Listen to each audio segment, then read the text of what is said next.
Hello， 大家好，我係阿 May。今次咧，阿游公亦係我老搭檔啦。咁我哋中山設計院嘅一個院士嚇。咁啊，今日我哋嚟到咧，呢個咧係香牛湖嘅170方嘅另外一排嘅呢個別墅。咁呢個係170方。其實咧，樓上嘅加建你已經係熟行熟路啦，唔使再講啦。如果係不斷追開我哋嘅粉絲啊，都知道我哋點樣去做加建嘅。因為頭先我哋睇到人哋做啲加建，已經開始漏水啦。咁其實我哋就冇咁嘅跡象。咁其實係咩原因導致嘅咧？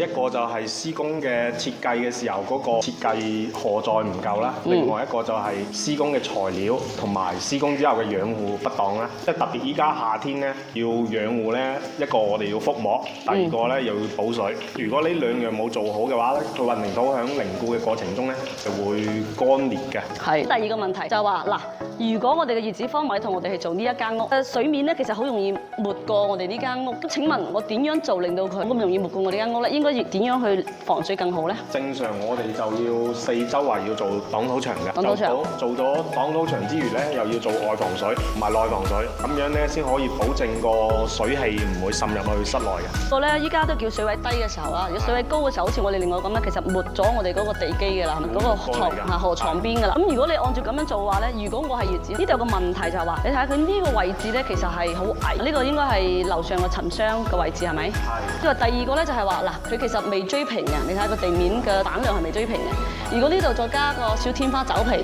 再加上我哋嘅地面走平，其實呢度連我都過唔到。所以假設如果係我係業主方，我需要佢能夠企得到人，而且呢個室係真真正正能夠用起身嘅。我要求嘅就係呢邊要高啲，呢邊要低啲。咁請問我要點樣先實現得到？我哋只能夠就話喺外邊做擋土牆嘅時候咧做高，室內嘅地面咧盡量挖低。盡量挖低。就挖低嘅同時咧，要保證唔可以損傷原有結構個承台，保證原有結構嗰個基礎埋心。咁如果係咁嘅話，即係其實會唔會怕日後會反倒水咧？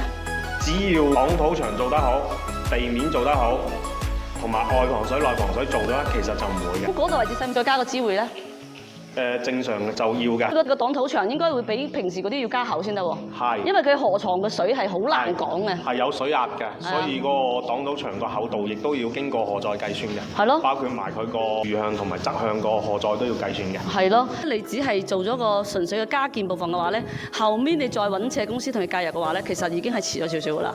所以如果條件允許嘅各位咧，我建議你先做整裝嘅設計先，然後再做加建，再室內裝修，咁樣係最好嘅。成個規劃啊就會好好多，到每一個樓層嘅高度同埋嗰個家電電器整體嘅設計規劃都會提前去做報告係最好嘅。所以咧，如果你擁有一個負一層又近河邊嘅，或者你係逼響牛湖嘅業主，不妨望下我哋啊，我哋會有好多新嘅驚喜俾到你。打我電話。